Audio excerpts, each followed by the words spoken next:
Assalamualaikum warahmatullahi wabarakatuh. Perkenalkan, saya Aulia Nurhafizah, peserta Latsar CPNS Kabupaten Tanah Laut tahun 2021, golongan 2, angkatan 1, kelompok 3. Pada kali ini akan menampilkan nilai jurnal berjudul Anti Korupsi. Korupsi adalah termasuk kejahatan yang luar biasa.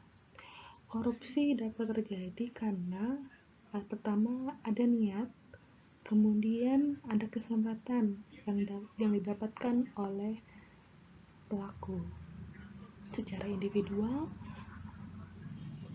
maupun secara institusi.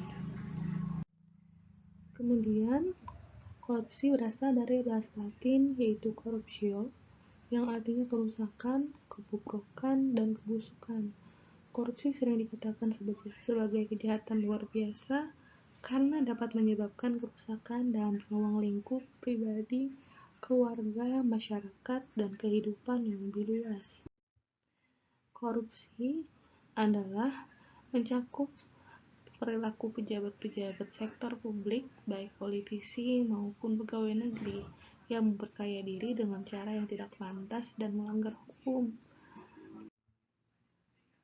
Kemudian, tindak pidana itu sendiri adalah suatu perbuatan yang diancam dengan pidana oleh undang-undang dan bertentangan dengan hukum, yang dilakukan dengan kesalahan oleh seseorang yang mampu bertanggung jawab.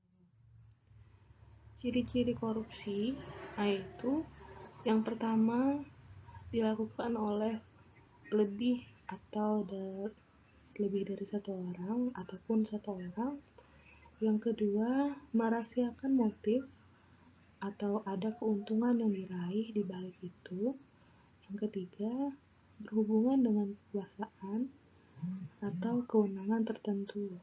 Yang keempat, berlindung di balik kebenaran hukum. Yang kelima, melanggar kaedah kejujuran dan norma hukum yang ada. Yang enam, adalah mengkhianati kepercayaan yang telah diberikannya.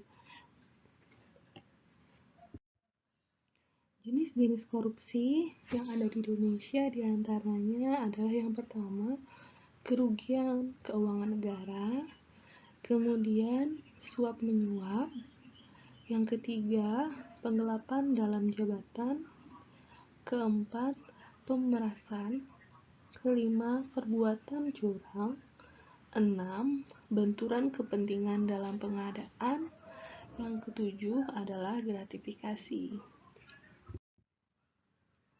Penyebab-penyebab korupsi yang pertama adalah penegakan hukum yang tidak konsisten. Yang kedua, adanya penyalahgunaan kekuasaan atau wewenang. Yang ketiga, langkanya lingkungan anti korup. Yang keempat, rendahnya pendapatan atau penyelenggaraan negara. Yang kelima, kemiskinan atau keserakahan. Yang keenam, mencari keuntungan dari korupsi. Lalu yang ketujuh, pemberian imbalan jasa. Lalu yang kedelapan, gagalnya pendidikan agama dan etika. Pencegahan korupsi atau secara preventif, yang pertama dari perbaikan sistem. Yang pertama ada peraturan perundangan, kemudian ada perbaikan sistem dari reformasi birokrasi, kemudian ada menegakkan etika profesi dan tata tertib lembaga, lalu ada penerapan prinsip good governance. Kemudian dari perbaikan manusia, yang pertama ada memperbaiki moral manusia itu sendiri, kemudian meningkatkan kesadaran hukum oleh pada masing-masing orang, lalu yang ketiga mengentaskan kemiskinan, padahal hal ini adalah yang sangat-sangat sulit dilakukan di negeri kita saat ini.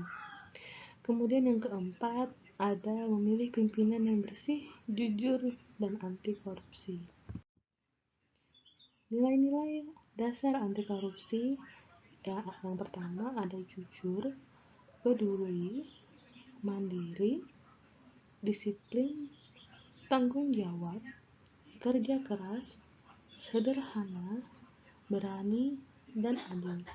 Atau yang bisa kita ingat adalah jupe, mandi, tangker, sebedia.